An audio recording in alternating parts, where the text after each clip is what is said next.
Salut, c'est Gaëtan. Alors bienvenue sur ma chaîne qui parle de fitness et de nutrition. Donc le sujet du jour, c'est les sources de glucides, notamment quelle est la meilleure source ou les meilleures sources de glucides en ce qui concerne la musculation. Donc il faut savoir quelque chose, c'est que si tu veux être performant en musculation ou lors d'un effort physique intense, il va te falloir une énergie rapidement disponible et prévue pour la haute intensité. C'est là que le sucre intervient. Il faut que tu compares par exemple le glucide ou le sucre à de l'essence, alors que les protéines ou les graisses, ça sera plutôt de l'énergie pour de l'endurance, surtout les graisses en fait, parce que les protéines, c'est pas leur rôle premier. Donc imagine que les glucides, ça va être de l'essence et les graisses du diesel. Forcément, c'est pas la même intensité qui va être utilisée pour ces deux formes d'énergie. Les sucres, énergie rapidement disponible pour te booster et t'apporter un niveau maximum de performance lors de tes efforts, alors que les graisses, toujours vont t'apporter un maximum de performance. Par contre, la grosse différence, c'est que ça va être sur des efforts qui vont être lissés sur le temps. C'est des efforts qui vont durer dans le temps, comme par exemple dès que tu commences à courir plus de 1 heure et demie, 2 heures, que tu fais des trails, que tu fais des longues sorties vélo, VTT, de la randonnée à la montagne. Là, effectivement, les graisses vont prendre tout leur intérêt. Mais là, le sujet du jour, c'est le sucre pour la musculation. Alors, écoute bien ces conseils que je te donne parce que ça vaut de l'or. Ils vont te faire gagner un temps précieux, surtout si toi tu débutes en musculation ou bien dans un autre sport qui demande une certaine forme d'intensité.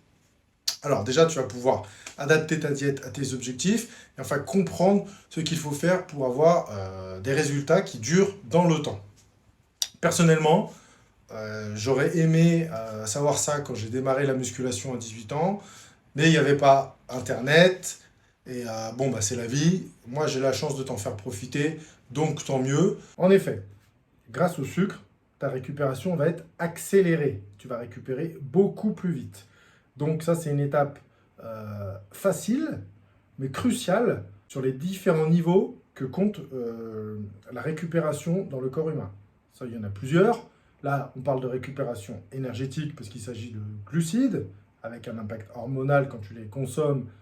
Mais le but principal, effectivement, c'est de recharger ton bloc énergétique. Tu as vidé ton réservoir. J'aime bien parler de voiture parce que c'est une bonne analogie et les gens comprennent bien comme c'est quelque chose d'usuel. Tu as vidé ton réservoir d'essence. Bah, qu'est-ce que tu fais? Tu vas à la station, tu t'arrêtes, tu remets le plein d'essence, tu recomplètes tes niveaux et tu es prêt à rouler soit à fond les manettes si tu fais du circuit ou à reprendre ta route si tu es sur l'autoroute des vacances. Donc ça, c'est un des exemples de récupération, sachant qu'il y en a d'autres, comme par exemple la récupération articulaire ou alors la récupération de ton système nerveux. Ça, c'est quelques systèmes pas quelques systèmes, mais plutôt quelques manières de récupérer, sachant qu'effectivement, la plus simple, c'est la récupération énergétique, notamment en ce qui nous concerne pour la musculation, au travers du sucre. Alors, on va répondre à cette question fondamentale qui est de savoir pourquoi le choix de tes glucides, c'est si important. D'abord, il faut savoir qu'il faut que tu sélectionnes en priorité des sucres, donc des glucides, avec un index glycémique qui est bas. Pourquoi un index glycémique qui est bas? Tout simplement parce qu'ils vont te permettre d'avoir une stabilité au niveau de ta glycémie. Donc, tu auras des taux de sucre sanguin qui vont être bas et qui vont être stables. La première chose, c'est que comme tu as moins de sucre dans le sang, c'est déjà mieux pour ta santé. N'oublie pas que l'insuline est là pour récupérer l'excès de sucre et soit l'emmener dans les organes qui en ont besoin, soit si on a vraiment trop, le transformer en graisse. N'oublie pas, trop de sucre dans le sang, c'est dangereux. Tu peux devenir diabétique, même si tu ne l'es pas, juste en mangeant trop de sucre. Donc attention à ce point-là. C'est une chose qui justement peut être évitée en mangeant des sucres avec une source d'index glycémique qui est relativement basse. D'abord, ça va favoriser une absorption plutôt lente de tes sucres. Donc ça veut dire que tu vas, sur le long terme, tu vas éviter d'avoir des pics d'insuline et donc éventuellement de transformer ces excès de sucre en graisse, parce que c'est pas ce que tu recherches quand tu es en musculation. Si tu recherches un peu de performance ou uniquement avoir une bonne shape, un bon physique, bah, tu as envie que ton sucre soit plutôt utilisé en termes d'énergie plutôt qu'être transformé en graisse. Parce que la graisse, en général, tout le monde en a assez, même plus qu'il n'en faut des fois. Donc, c'est pas la peine d'utiliser le sucre pour ça. Ensuite, le fait de manger trop de sucre, surtout notamment un sucre avec un index glycémique qui est élevé, ça peut te rendre nerveux, ça peut te rendre anxieux, ça va augmenter, on a dit, ton taux de sucre dans le sang, et ça peut aussi te donner un effet d'excitation. Alors que des fois, tu n'as pas lieu d'être excité. Si tu es devant ta télé ou en train de jouer à la console de jeux vidéo ou de lire un livre, et que tu commences à t'enfiler, je sais pas, 150 grammes de Malteser ou de Kinder Bueno, tu vas faire monter ton taux de sucre en flèche. Entre guillemets, ton corps il va comprendre que tu as du sucre rapide, hop, c'est pour l'action et tout. Sauf que bah non, tu es en train de lire un petit livre tranquille, donc aucun intérêt en fait d'avoir des sucres rapides pour ça. Ensuite, les sucres index glycémique bas te permettent d'avoir un meilleur effet de satiété. C'est-à-dire qu'ils vont t'aider à contrôler ton niveau d'appétit. Comme il n'y a pas de grosses fluctuations au niveau de ta glycémie et que ça reste stable parce que tu privilégies des formes d'index glycémique bas, et ben ça va t'aider justement donc à contrôler un peu ton appétit. Et donc par le fait de contrôler justement ta forme ton appétit, comme je le disais, ça va te permettre aussi de potentiellement de travailler sur ta perte de poids. Donc comment ça t'aide à travailler sur ta perte de poids? Non pas par rapport à ce que tu manges, mais plutôt par rapport à ce que tu ne mangeras pas. Car comme ta glycémie va être stable, tu n'auras pas ces fameux coups de fringale où dès que tu commences à manger du sucre, le sucre appelle le sucre et ainsi de suite. Et moi je me connais par exemple, si je commence à attaquer un paquet de bonbons et je me dis, allez j'en mange 2-3, je les mets dans un coin, des fois je me connais, les 200 ou 300 grammes de bonbons, je prends, j'éclate tout, et en une journée, je me suis pris 1000 calories que du sucre. Alors, en général, je fais quand même du sport avec pour essayer de compenser, mais j'aurais préféré peut-être les manger sur des sources qui proviennent d'aliments plus sains que des bonbons. Voilà pour la première chose. Donc ensuite, nous avons les index glycémiques élevés. Alors je sais, il y a 2 secondes, je viens de te dire qu'il fallait privilégier les index glycémiques bas, mais dans le cadre de l'activité physique qui nous intéresse, notamment la musculation par exemple, ou si tu fais du sprint ou des efforts qui demandent une grande intensité, là, c'est différent. Les index glycémiques élevés prennent tout leur intérêt. Donc, ils ont chacun un rôle spécifique à jouer, que ce soit pour les index glycémiques lents, ou pour les bas, ou pour les index glycémiques hauts.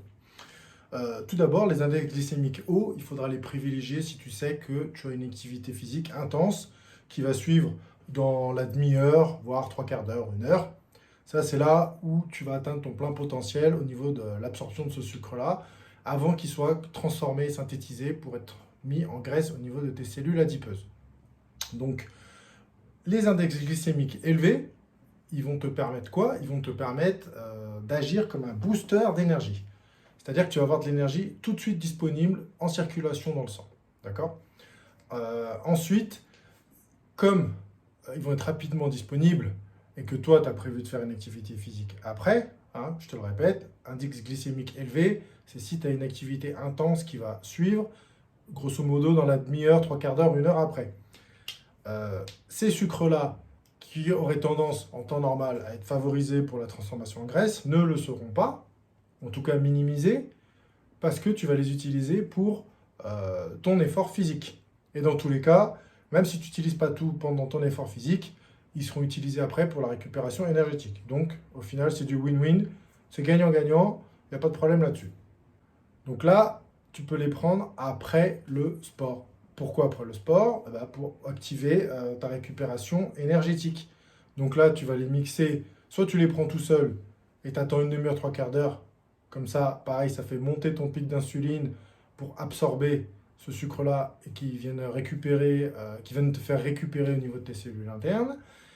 Ou tu peux le mélanger directement avec des protéines ou attendre justement 1 demi-heure, 3/4 d'heure après des protéines. Parce que les protéines sont mieux digérées, enfin pas mieux digérées, mais mieux. Elles seront mieux digérées, mais en tout cas elles seront mieux absorbées lorsque tu as une addition de sucre avec les protéines. Là, ça marchera 10 fois mieux. Et même petit conseil pour toi, mon ami, si tu veux augmenter ton absorption de sucre sans mettre 10 000 tonnes de sucre shaker post-workout, le mieux, c'est pas forcément de manger que une certaine sorte de sucre, mais de mélanger deux sortes de sucre. Par exemple, tu peux très bien manger, je sais pas, par exemple, je veux dire du pain ou des galettes de riz soufflées et manger un fruit à côté. Et en fait, tu vas avoir deux sucres différents qui vont venir t'aider à recompléter ta forme d'énergie. Sachant que, comme si tu manges trop d'une seule sorte de sucre, et ben en fait, tu as des récepteurs dans ton corps qui vont venir, comme de petits camions, on va dire, qui vont venir récupérer ce sucre. Mais si tu as une quantité de sucre comme ça à digérer, à ingérer pour récupérer, mais que tu n'as que 10 camions, et que pour les 10 camions, il va falloir 4 heures pour récupérer tout ça, pour le mettre dans ton corps, et ben l'intérêt, c'est de diminuer cette quantité-là, d'avoir pile poil le nombre, entre guillemets, qui correspondrait au nombre de petits camions que tu as. Et tu auras le sucre qui viendra du fructose, qui lui n'est pris uniquement que par d'autres camions. Et c'est là l'intérêt justement de mélanger les sucres, c'est qu'après, au final, ce sucre-là qui vient du fructose sera aussi utilisé pour le même rôle au niveau de tes ressources énergétiques. Voilà, ça c'est un petit point, une petite astuce. Quand tu peux le faire, n'hésite pas après ton activité sportive à mélanger les sources de sucre. Ton corps te dira merci et toi aussi. Ensuite, il faut que tu profites de l'effet qui est créé par ce pic d'insuline lorsque tu ingères des sucres avec un index glycémique élevé. En effet, plus ton taux de sucre est élevé dans le sang, plus l'insuline va monter en flèche. Mais là, l'intérêt, c'est quoi? C'est que l'insuline, certes, elle va te faire baisser ton taux de sucre et éventuellement stocker ce sucre qui est trop en énergie, elle va le prendre et puis le transformer en graisse. Sauf que là, qu'est-ce qui est important de comprendre? C'est que tu viens de faire une activité physique. Et donc là, il ne faut pas voir l'hormone de l'insuline comme n'ayant qu'un rôle. C'est ça qui est un petit peu dur à comprendre des fois. C'est que l'insuline, elle a autant un rôle de stockage qu'un rôle d'hormone anabolisante. Et là, on vient de toucher du doigt quelque chose d'intéressant. J'ai dit hormone anabolisante. Déjà naturelle, hein, pas besoin de se charger pour avoir des hormones anabolisantes. Sachant qu'en plus, c'est une des plus fortes hormones anabolisantes qui existent, avec l'hormone de croissance, évidemment. Donc ton corps a la possibilité d'en fabriquer. Et comme je viens de te le dire, tu viens de sortir d'un effort physique intense et important, parce que si tu vas à la salle, le but, c'est pas d'y passer 15 ans, donc tu restes 1 heure, 1 heure et demie, tu t'arraches bien comme il faut, et là, tout est level, tout est curseur, tout est au max, tout est prêt pour bien récupérer. Donc, ton hormone de l'insuline n'a plus ce rôle de stockage, comme tu sors du sport, mais un rôle d'hormone anabolisante. D'accord? Et là, l'intérêt, c'est que justement, tu viens y coupler du sucre, puis des protéines, pour donner à ton corps tous les éléments dont il a besoin pour la reconstruction musculaire. Donc, ça veut dire quoi? C'est-à-dire que c'est au niveau de la prise de masse, c'est le meilleur moment pour manger, ça sera peu de temps après ta séance de sport. Tu n'es pas obligé, dès que tu sors de la salle de sport, chronomètre 1 minute après, de prendre ton shaker. C'est pas parce que tu prends ton shaker 1 heure, 1 heure et demie, 2 heures après, que tes gains seront minimes. Moi, je te dirais, entre 1 heure et demie, c'est pas mal, si vraiment tu n'as pas le temps. Enfin, si tu veux prendre ton temps, je veux dire, pardon. Maintenant, c'est pas parce que tu prends ça instantanément tout de suite, juste après ta séance de sport, que tu vas avoir une différence de gain musculaire de fou. D'accord? Et ensuite, au niveau de ta récupération, bah, comme je te l'ai dit, ton hormone d'insuline, qui est en mode anabolisante, elle est au maximum. Donc, elle va prendre tout ce qu'il faut de ce que tu lui donnes, évidemment, parce que si tu lui donnes rien, souviens-toi de la petite vidéo que j'ai faite sur les protéines, pas de briques, pas de mur. Donc, si tu veux prendre du muscle et que tu veux récupérer rapidement, il faut donner à ton corps ce qu'il a besoin. Donc, il faut lui apporter du sucre pour compléter ses niveaux d'énergie, mais aussi des protéines pour reconstruire. S'il n'a pas de truc pour reconstruire, tu veux qu'il fasse quoi? Donc ça, c'est pas possible. Et concernant la source de sucre à index glycémique, qu'est-ce qu'il faut privilégier? La forme. Je vais plutôt te parler de la forme. Il faut privilégier une forme liquide. Pourquoi liquide? Parce qu'en fait, ça te permet d'avoir des étapes de digestion en moins. Qu'est-ce que j'entends par étape de digestion? Je prends une pomme. Une pomme, elle est brute. Qu'est-ce qui se passe? Je dois la croquer, je dois la mâcher. Donc ça, c'est une première étape de digestion. La digestion, c'est pas que au niveau de l'estomac et des intestins que ça se passe. Ça démarre quand tu mets dans ta bouche. Dans ta bouche, tu as des amylases. Ce sont des enzymes qui vont servir à commencer à attaquer le sucre, notamment, donc à digérer tous les différents composés de l'aliment que tu viens d'ingérer. Donc, tu as une première forme de digestion qui se fait dans la bouche. Ensuite, ça va continuer gentiment jusqu'à l'estomac, après l'intestin, et puis ça suit tout son petit cheminement. Donc, qu'est-ce qui se passe si tu prends une forme de sucre, index glycémique élevé, liquide? Et ben, en fait, tu n'as pas besoin de cette étape de digestion, par exemple, de pré-mâchage, on va dire. Donc, ça te fait gagner du temps. Ce temps que tu gagnes, c'est du temps gagné pour ton corps. Ça veut dire que lui, il n'a pas besoin de consacrer de l'énergie à, à transformer ce sucre que tu viens d'avoir de forme brute, à le transformer de manière solide, à le rendre moins solide en petits morceaux, après à le transformer en une forme de pâte, jusqu'à temps qu'il soit complètement liquéfié avec les sucs gastriques, et que là, il soit ingéré au travers de l'intestin, et que ça passe par les parois de l'intestin pour aller directement dans le sang, et après dans le sang, dans les organes qui ont besoin d'être réparés, ou dans tes muscles, ou autres. Tout ça, c'est des étapes de gagner. Et en fait, l'énergie, c'est là que c'est intéressant, l'énergie que lui ne va pas mettre à digérer cet aliment-là, il va pouvoir la mettre, cette énergie, dans la reconstruction cellulaire, et donc notamment pour ce qui t'intéresse toi, dans la récupération et la construction musculaire. Ça, c'est une chose. Ensuite, pourquoi liquide encore? Eh ben, ça demande moins d'efforts pour toi. Si tu as fait une bonne séance de sport et que tu as envie de récupérer plus vite ton sucre va dans ton sang, et plus vite le sang amène le sucre aux organes qui en ont besoin, ou aux parties de ton corps qui en ont besoin, bah plus vite tu vas pouvoir récupérer. Donc soit, si tu as prévu de faire 2 séances de la journée, une le matin et une le soir, c'est plutôt rare les gens qui font ça, mais pourquoi pas, c'est faisable. Et l'intérêt supplémentaire, c'est quoi? C'est que quand ton corps va consommer du sucre, le sucre va être transformé en glycogène pour être stocké dans tes muscles et dans ton foie. Donc, c'est-à-dire qu'il va prendre la molécule de sucre, il va la transformer spécifiquement en glycogène. Et quand le glycogène va arriver dans ton bras, et ben ce glycogène-là ne servira que pour ton bras.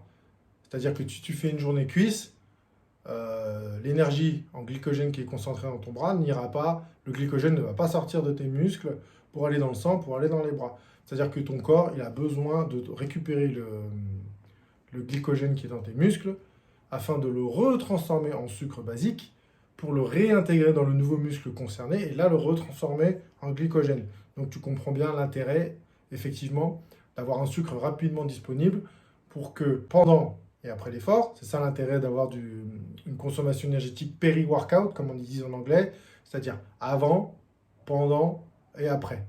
C'est là vraiment les moments où le sucre avec un index glycémique élevé, c'est vraiment là que c'est le plus intéressant à prendre au niveau du sport. Parce que c'est là que ton corps en fera la meilleure utilisation, c'est là que ton corps évitera de transformer tout ça en graisse, et c'est là que ton corps va pouvoir recharger rapidement les muscles, les parties de ton corps qui en ont besoin. Alors pour ce qui est du style de sucre rapide que je te conseillerais, sous forme liquide évidemment, il y a quelque chose que je consommais pendant pas mal de temps, mais j'ai arrêté parce qu'au niveau du prix, c'est pas forcément donné. Et c'est un petit peu embêtant à mélanger, tu es obligé de le secouer comme un âne, et ça c'est un petit peu relou quoi, quand tu as envie de prendre rapidement ton truc. C'est du Vitargo. C'est un sucre qui a été inventé par les Suisses. Moi je prenais quoi? Je prenais fruit de la passion, je crois, ou fruit exotique, voilà, c'est ça. Franchement, le goût, un délice. Par contre, comme je te dis, au niveau du prix, bah, et en plus à trouver, c'est pas forcément ce qu'il y a de plus évident. Donc j'aurais envie de te dire, concentre-toi sur du sucre simple, des trucs que tu peux trouver, je fais pas de pub, mais tu vas à Decathlon, ou je suis sûr que tu trouves sur Amazon ou sur des sites comme Prozis ou des trucs comme ça. Tu achètes de la maltodextrine, facile à digérer, ça coûte pas très cher, voilà. Après, si tu n'as pas envie de te prendre la tête avec ça, bah, consomme des formes de sucre normaux. J'ai envie de te dire, tu prends du sucre de table et tu additionnes ça avec une banane, une orange, un truc comme ça, et ça fera largement le taf. Alors pourquoi privilégier les sources de glucides non transformés? Bah, tout d'abord, c'est des aliments qui sont naturels. Il faut choisir ceux qui sont prêts à être consommés tels quels, comme par exemple une pomme ou des carottes ou des betteraves, sachant que la plupart du temps, il y a beaucoup d'aliments qui ont cette capacité à être ou mangés crus ou mangés cuits. Et bien sûr, entre les deux, des fois, tu peux les manger. Moi, j'aime bien, je suis d'origine asiatique, donc je le fais un peu comme ça. C'est-à-dire, ni cru, ni trop cuit, mais un peu entre les deux, tu vois. Par exemple, je vais manger, tu peux très bien utiliser la courgette, c'est un truc que je mange beaucoup. La courgette, tu peux la manger crue en salade. Tu peux la manger, on va dire, mi-cuite, un peu à l'asiatique, c'est-à-dire rapidement chauffée, mais il faut les manger dans la foulée. Ou alors tu la fais cuire plus longtemps, si je fais un gratin ou si je fais autre chose avec. Bref, voilà, ça c'est une chose. Il faut que tu évites, pardon, j'ai la gorge un peu prise, il faut que tu évites ce qui est un peu, on va dire, directement sous plastique. Parce que dès que c'est sous plastique, souvent ça veut dire quoi? Que c'est industriel. Donc j'ai envie de te dire, tout ce qui est barre de céréales, comme je sais pas, des Kinder Bueno ou des gâteaux qui proviennent du supermarché et que tu n'as pas fait toi-même, ça j'ai envie de dire que c'est un peu à éviter en termes de provenance de sucre. C'est pas forcément ce qu'il y aura de mieux pour toi. Même quand des fois tu vas prendre des trucs de la marque bio, je sais pas quoi, Gerblé ou je sais pas quoi, les gens, ils ont tendance à confondre le bio avec le sain. Et des fois, les gens ne comprennent pas. Moi, je leur explique, parce que des fois, on me demande des conseils, mes collègues de travail, des amis. Je leur dis, ouais, je comprends pas, je prends du poids, je mange bio, par exemple. Je leur dis, ouais, mais quand tu mets de l'huile d'olive dans ta poêle pour faire cuire, je sais pas, un steak, 100 grammes, enfin une cuillère à soupe d'huile d'olive qui fait genre 120, 130 calories, qu'elle soit bio ou qu'elle soit pas bio, t'as beau te dire dans ta tête, ah, je mange quelque chose de sain, eh ben, au final, tu mangeras quand même le même nombre de calories. Le bio ne veut pas dire que c'est moins calorique, il veut dire que normalement c'est plus sain. C'est ça l'état d'esprit du bio, qui a moins de pesticides, moins d'insecticides, moins de tout ce que tu veux. Mais on va dire que c'est censé respecter un peu plus ton intégrité physique. Ça, c'est une chose.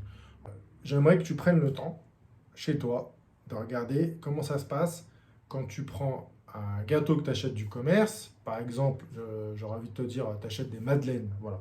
J'en fais pas, mais bon, pourquoi pas, tu achètes des madeleines. Ou des gaufres. Tiens, voilà, des gaufres. Ça, j'en fais.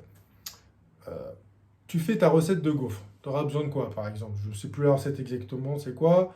Mais on va dire que tu as besoin d'eau, tu as besoin de farine, un peu de levure, peut-être un peu de sucre si c'est des gaufres sucrées. Et puis voilà quoi. Tu vas regarder les mêmes gaufres prêtes à consommer que tu vas acheter au centre commercial. Qu'est-ce qui se passe? En plus des ingrédients que je viens de te donner, parce que ce qui est important à se mettre dans la tête, c'est que c'est important de manger ce que tu veux, mais c'est aussi très important de ne pas manger ce que tu ne veux pas. Et c'est là où les professionnels de l'agroalimentaire sont très forts, c'est pour te faire manger des choses que tu n'as pas besoin dans ton assiette, notamment si tu faisais toi-même la recette. Et une recette de gaufre, c'est vraiment très simple à faire, il n'y a pas beaucoup de choses à mettre dedans. J'ai oublié le beurre d'ailleurs, ça c'est bon le beurre pour avoir une petite croûte sympa une petite couleur sympa sur tes gaufres. Donc je disais, tu reprends ces gaufres industrielles, en plus des ingrédients que je viens de te citer, donc je répète genre farine, eau, peut-être un œuf, du beurre et peut-être du sucre pour les faire sucrer. À ça, tu vas rajouter dans la version industrielle, c'est pour ça que c'est pas forcément top, tu vas rajouter quoi? Des épaississants, des antioxydants, des exhausteurs de goût, des colorants. Ah, tu vois, j'en ai cité que 4, mais, parce que j'ai pas de truc sous les yeux, mais je suis sûr que si je prends un paquet, je regarde, je peux encore t'en donner 2 ou 3 autres. Donc tu vois bien la différence entre la version naturelle que toi tu vas faire toi par exemple, et puis la version industrielle, qui forcément sera moins bonne pour toi.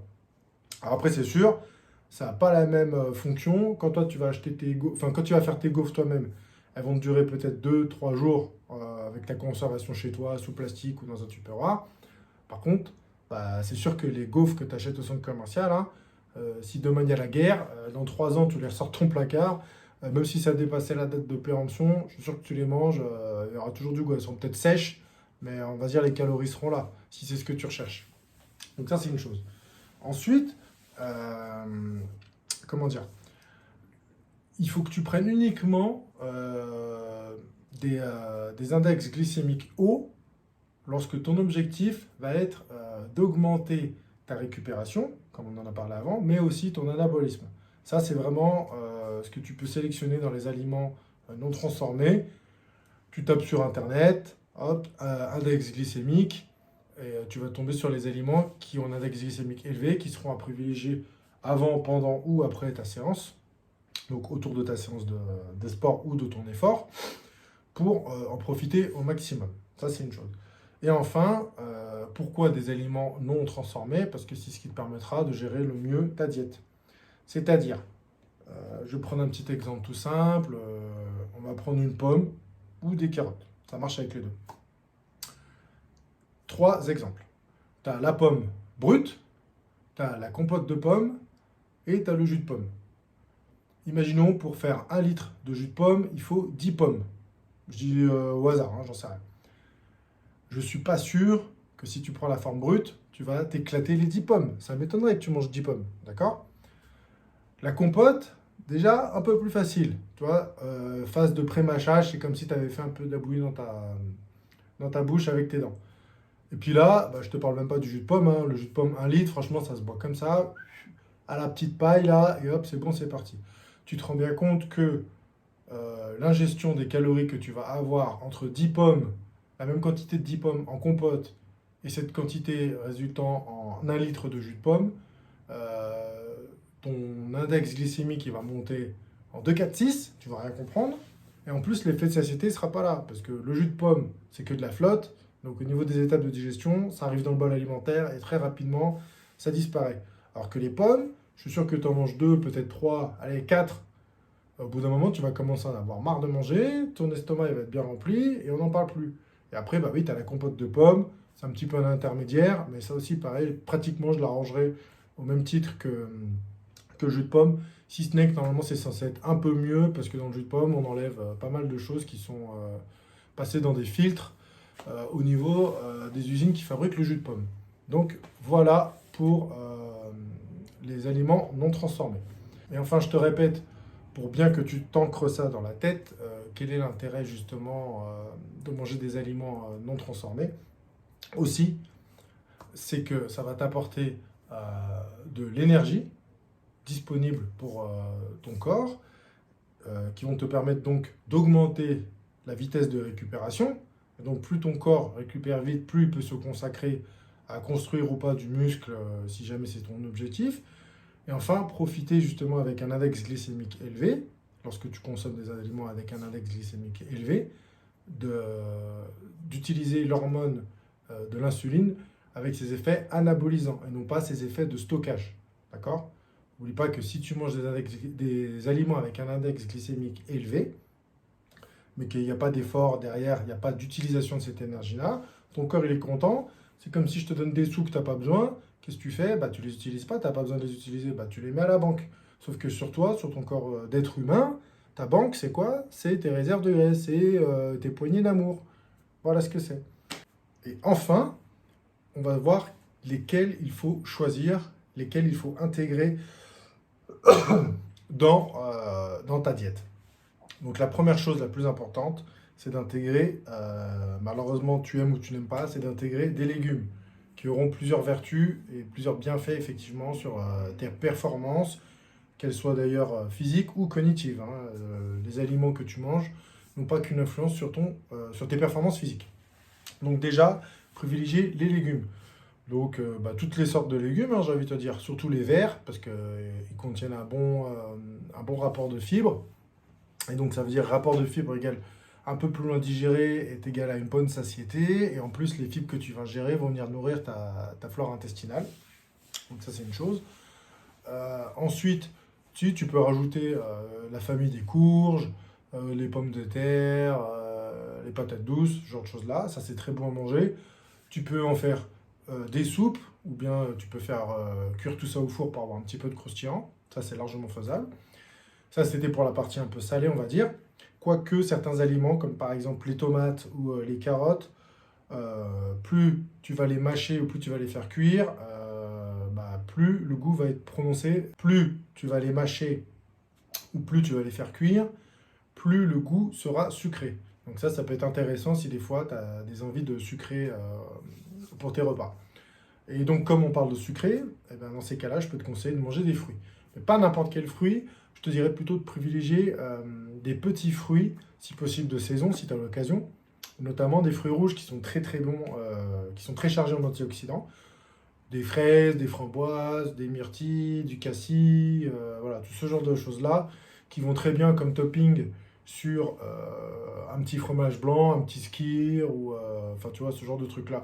Ou tes pancakes maison, t'en mets une petite poignée dessus, ça mange pas de pain, ça donne un petit peu de croustillant, ça va sucrer naturellement. Donc ça c'est vraiment très très bon. Ensuite, euh, ensuite, je te dirais de sélectionner des sucres raffinés, ou pas d'ailleurs. Mais ça ne sera pas la partie principale de tes portions alimentaires. Quand je dis raffiné ou pas, je parle de quoi? Je parle par exemple pour ce qui est raffiné, du pain, du boulgour, des pâtes que tu achètes sauce bolognaise, voilà. Et quand je dis raffiné ou pas, dans la partie pas, je te parle par exemple du riz ou de la quinoa, par exemple, ou du blé ébli. Voilà. Ça aussi, c'est des formes de sucre que tu peux consommer, qui ne sont pas raffinées, mais qui auront un index glycémique plus important, moyen à haut, comparé aux légumes que je t'ai cités précédemment. Voilà. Par contre, un point sur lequel j'aimerais revenir et sur lequel il faut faire vraiment attention, c'est que quand tu vas manger du sucre raffiné, ça c'est le plus, ou pas raffiné, tu peux vite exploser ton compteur au niveau des calories. C'est-à-dire que, je donne un exemple, tu prends 100 grammes de mémoire, 100 grammes de pommes de terre, que tu fais cuire juste à l'eau comme ça, tu dois être dans les moins de 100 calories, je pense 80, 90, allez, voilà, un truc comme ça. Alors que si tu manges 100 grammes de pâtes cuites à l'eau ou 100 grammes de riz, parce que c'est kiff-kiff à peu près, je pense que là, tu es plutôt dans les 340, 360 calories pour 100 grammes. Donc tu vois bien que d'un côté, tu as une quantité, tu as ça de pommes de terre qui va te faire 100, grosso modo, allez, on arrondit 100 calories, alors que tu as la même quantité de pâtes qui vont te faire 300 et quelques calories. Donc quand tu es en phase de diète, ou pas en phase de diète, mais que tu veux juste faire attention à ta ligne, hein, même si tu es une fille d'ailleurs, hein, pense pas que parce que tu manges du sucre, ça va forcément te faire prendre du poids. Et bien dans ces cas-là, tu manges des pommes de terre, tu augmentes ta ration de pommes de terre, tu la multiplies par 2, c'est-à-dire que là, tu as double dose de pommes de terre, ben, par contre, tu stagnes à 200 calories. Donc tu vas te remplir plus l'estomac, et pour autant, tu auras moins ingéré de calories que si tu avais mangé uniquement des pâtes. Et encore, je te parle que des pâtes nature, parce que les pâtes nature, c'est dégueulasse. Quand tu manges des pâtes, tu rajoutes quoi? Souvent, tu rajoutes de la crème fraîche, une bolognaise, du beurre, de la crème fraîche, bon bref, toutes les sauces que tu veux. Mais ça veut dire qu'en plus de ces 100 grammes de pâtes que tu vas ingérer à 360 calories, c'est très facile de rajouter 150 grammes de gruyère. Et là, par exemple, bah, ça fait monter ton compteur de calories. Sachant que le pire, et ça je le répète, c'est de mixer le sucre avec des graisses. Quand tu manges quelque chose de sucré, essaye de descendre ton niveau de graisse. Quand tu manges quelque chose de gras, essaye de diminuer ton niveau de sucre. Ce qui fait que l'absorption ne sera pas optimum pour ton corps en termes de stockage. Il n'aura pas forcément envie de stocker tout ça en énergie. Donc, un truc que tu peux faire, et que j'aimerais que tu fasses d'ailleurs, c'est que tu regardes ce qu'il y a dans ton frigo et ton placard, et que tu me dises en commentaire, est-ce que tu es plutôt du côté obscur des glucides ou pas? Qu'est-ce que j'entends par là? C'est-à-dire, est-ce que dans ton placard, tu es plutôt le côté bonne bouffe, mais pas forcément ce qu'il y a de plus sain, c'est-à-dire des chips, que des paquets de gâteaux, que des produits transformés en conserve, des plats tout préparés, gavés de sel et de trucs que tu veux pas? Ou est-ce que d'un autre côté, tu privilégies plutôt d'avoir des légumes que tu prépares toi-même, que ce soit des courgettes, des carottes, des patates, des oignons, et est-ce que quand tu manges de la viande, est-ce que tu achètes par exemple aussi, donc quand je dis viande, hein, c'est toute forme de source de protéines, est-ce que tu achètes déjà des trucs tout prêts, des steaks déjà tout prêts, avec de la chapelure, genre des cordons bleus, des trucs comme ça, ou est-ce que toi tu prends le temps de le faire un petit peu toi-même? Logiquement, sans trop avoir besoin de le fouler, euh, tu verras que si tu ne fais des repas qu'avec des aliments transformés, tu auras au niveau nutritionnel moins de bonnes choses pour toi, et par contre tu auras beaucoup de calories.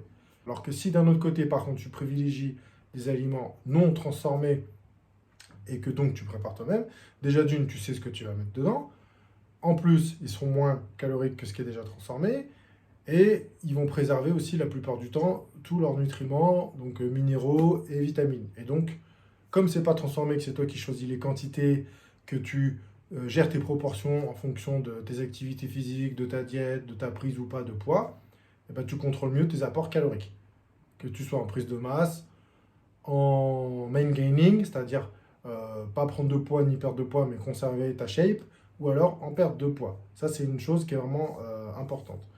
Donc, moi, je te conseille d'avoir au moins, parce que c'est difficile, moi aussi le premier, avec mes 2 enfants et ma femme, des fois on mange des cochonneries, hein, c'est pas parce que j'aime manger bien et que je fais du sport que je mange pas des... moi, je m'envoie des bonbons, moi, c'est mon truc, moi, les bonbons, je prends le paquet, c'est parti, quoi. Bref, je divague. Je te conseille d'avoir au minimum 3 quarts de ta provenance de sucre qui proviennent d'une source de sucre, on va dire, propre. D'accord? Donc, quand j'appelle des sucres, ce que je veux dire par des sucres propres, c'est-à-dire des sucres qui proviennent d'aliments non transformés. Alors, je sais que tout le monde n'a pas le temps de cuisiner, mais si tu t'y prends bien, le week-end, en 1 heure et demie, et qu'en plus tu manges à ton travail parce que tu n'as pas le temps d'entrer par exemple, c'est largement faisable de te préparer 5-6 gamelles pour toute la semaine.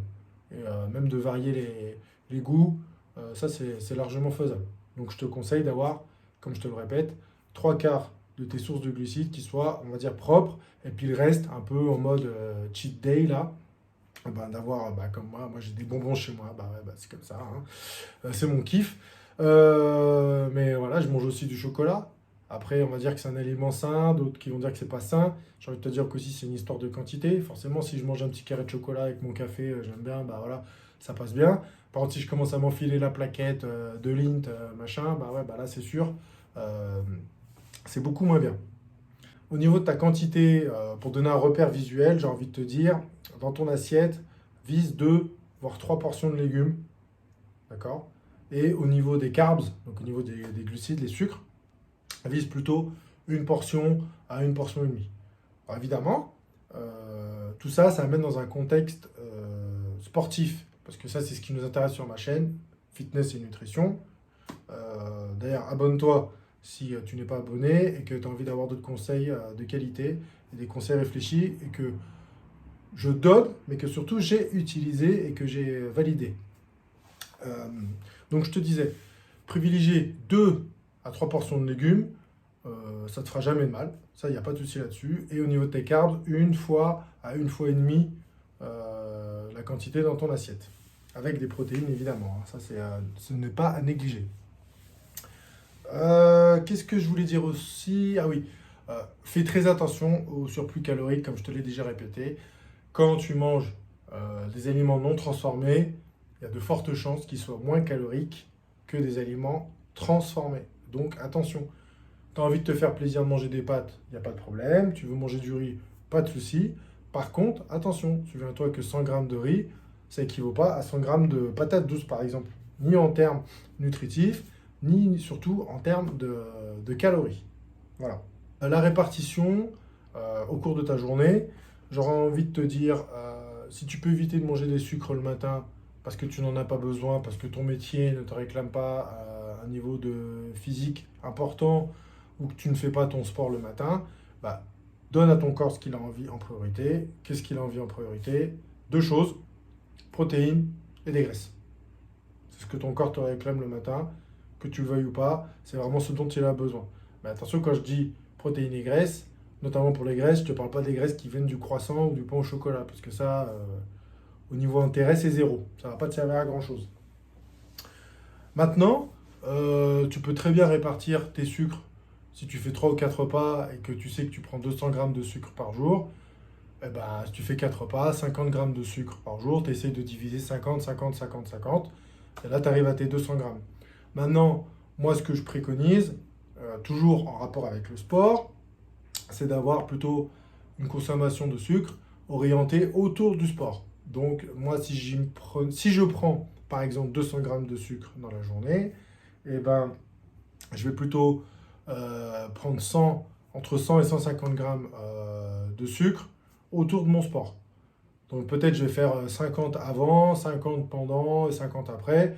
Et puis le reste, je ne les aurais pas mangés le matin, bah, je les garde pour le soir. Parce que le sucre, je ne sais plus c'est quoi le nom de l'hormone que ça synthétise pour le soir, mais le sucre peut t'aider à t'endormir. Donc c'est pour ça que si tu te manges un petit peu de Nutella ou de la glace le soir, c'est pas forcément les graisses qu'il y a dedans qui sont intéressantes, mais plutôt le sucre qui va te donner des hormones, je sais plus. Enfin, je remette le doigt dessus là, pour savoir ce que c'est, mais ça va t'aider à dormir. Pour faciliter l'absorption de ces sucres, bah, trois choses simples que tu peux mettre en place tout de suite, c'est-à-dire prendre le temps de mâcher. Parce que comme je te l'ai dit avant, la digestion, ça ne commence pas dans l'estomac comme on pourrait le croire ou les intestins, ça démarre dans la bouche, avec la salive. Et la mastication. Mastication. Ça, c'est la première chose. Prendre le temps de manger et bien mâcher tes aliments. Ensuite, pour bien les absorber, eh ben, chaque aliment a des modes de cuisson qui lui conviennent ou pas. Après, ça, c'est à toi de t'adapter. Moi, personnellement, je ne me prends pas trop la tête avec ça. Je cuisine comme j'aime et je cuisine pas forcément tout le temps comme il faudrait. On dit que le poisson, c'est mieux à la vapeur, que la viande, je sais pas, c'est mieux à la poêle. Franchement, te prends pas trop la tête avec ça. Si déjà tu te concentres sur le fait de bien mâcher, c'est intéressant. Si tu veux pousser les choses à l'extrême, enfin les pousser à l'extrême, c'est une manière de dire. Si tu veux les pousser un peu plus, et ben dans ces cas-là, pas de souci. Choisis le mode de cuisson qui est le mieux adapté, hein. On a la chance de vivre dans des temps modernes. Et ben, tu peux cuisiner à la vapeur, tu peux cuisiner au four vapeur, tu peux cuisiner quoi? Au air fryer, en friture, et puis au barbecue, à la plancha, à toi de voir. Voilà. Et enfin, un point qui est super important, n'hésite pas à mettre des épices dans tes sources de glucides. Les épices sont reconnues pour leurs vertus, certes antioxydantes, mais ça prépare et ça facilite aussi la digestion de certains aliments. Voilà. Donc écoute, j'espère que cette vidéo t'a plu et que je t'ai appris des informations sur des choses que tu connaissais pas forcément. Maintenant, si ça t'a intéressé, n'hésite pas à t'abonner si jamais c'est pas fait et que tu penses que je pourrais éventuellement te donner d'autres conseils qui t'intéressent.